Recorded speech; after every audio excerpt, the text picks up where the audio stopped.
Je m'appelle Damien Canivez, je travaille à TV Magazine dans le groupe Figaro et j'ai eu les premiers symptômes du coronavirus il y a à peu près 2 semaines.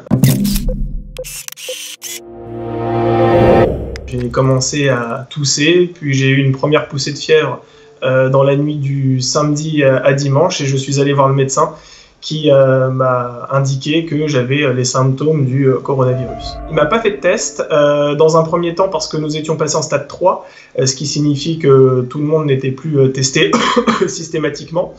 Et au-delà de ça, les agences régionales de santé étaient déjà un petit peu débordées. Et comme mon cas n'était pas si préoccupant que ça, il a jugé bon que je retourne chez moi sans avoir forcément de dépistage. Je m'en remets tout juste. Il y a à peu près 3 jours où là je me suis dit bon c'est bon, je vais mieux.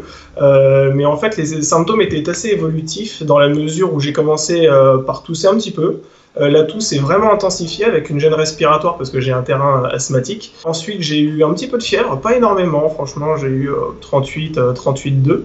Et puis surtout une grosse fatigue aussi. Je me suis senti fatigué, c'est vrai que j'ai passé des journées entières au lit, comme si, et dès que je me levais, j'avais le sentiment de porter un sac de sable sur les épaules, c'était assez particulier. Mais je dirais pas que c'est comme une grippe dans la mesure où quand j'ai eu la grippe, puisque je l'ai déjà eu, j'avais pas le sentiment d'être aussi fatigué pendant aussi longtemps et de tousser à ce point. Là, quand on tousse, on a vraiment l'impression que on va avoir les poumons qui vont sortir, quoi. Enfin, j'exagère un petit peu, mais moi qui suis un peu asthmatique, si vous voulez, c'est comme si j'allais piquer un 100 mètres d'un seul coup et que je m'arrêtais et que j'avais une petite crise d'asthme. C'était un peu ça en fait l'effet. J'ai jamais eu peur, j'ai jamais pensé appeler le 15 par exemple en me disant je vais avoir des gros problèmes. Dès que j'avais une gêne respiratoire assez prononcée, je prenais du salbutamol, de la ventoline en fait, hein, et ça allait mieux quoi. C'est assez bizarre en fait la façon dont évolue la maladie, c'est assez déconcertant parce qu'on sait pas trop si on est sur la bonne trajectoire quoi. On sait pas trop parce qu'on sait qu'à partir, je crois, du 6e ou 7e jour, les symptômes peuvent s'aggraver. Et c'est vrai qu'en attendant ce 6e ou 7e jour, on se dit bon bah j'espère que je suis sur la voie de la guérison parce que en fait j'ai aucune idée quoi.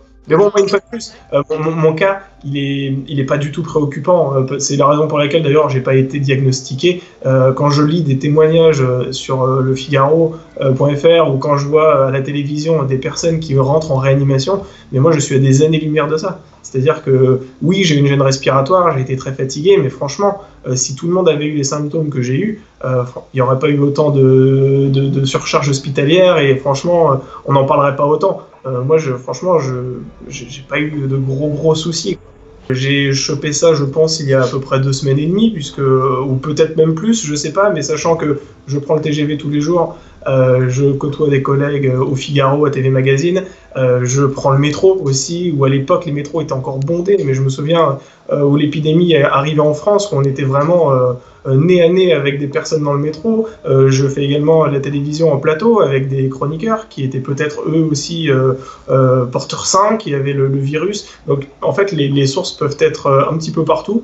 Donc je sais pas vraiment où j'ai pu choper ce virus-là. Mais bon, j'ai envie de dire, le métro, ça paraît tellement facile. Enfin, on croise des centaines et des centaines de personnes aux heures de pointe dans les couloirs. On est vraiment confiné dans des rames. Ça paraît, s'il y a une personne qui tousse dans le métro, j'ai l'impression que ça paraît inévitable, quoi. Dans le doute, je reste encore un peu chez moi parce que je sais pas si je suis encore contagieux, même si je me sens mieux, j'ai quelques résidus de toux de temps en temps, mais ça reste pas vraiment préoccupant. Et pour cette raison, je regrette d'ailleurs de ne pas avoir été testé.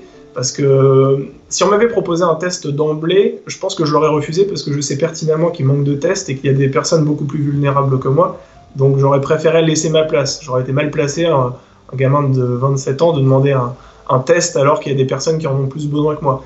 Mais s'il y avait eu pléthore de tests et s'il y avait eu un nombre incalculable de possibilités de se faire diagnostiquer, j'aurais aimé le faire parce que quelque part, moi, bon, je sais que, allez, il y a de fortes chances que j'ai eu ça, même si on ne peut pas en être certain à 100% puisque je n'ai pas été diagnostiqué. Donc c'est dommage, quoi. C'est, je pense, une perte de temps assez considérable.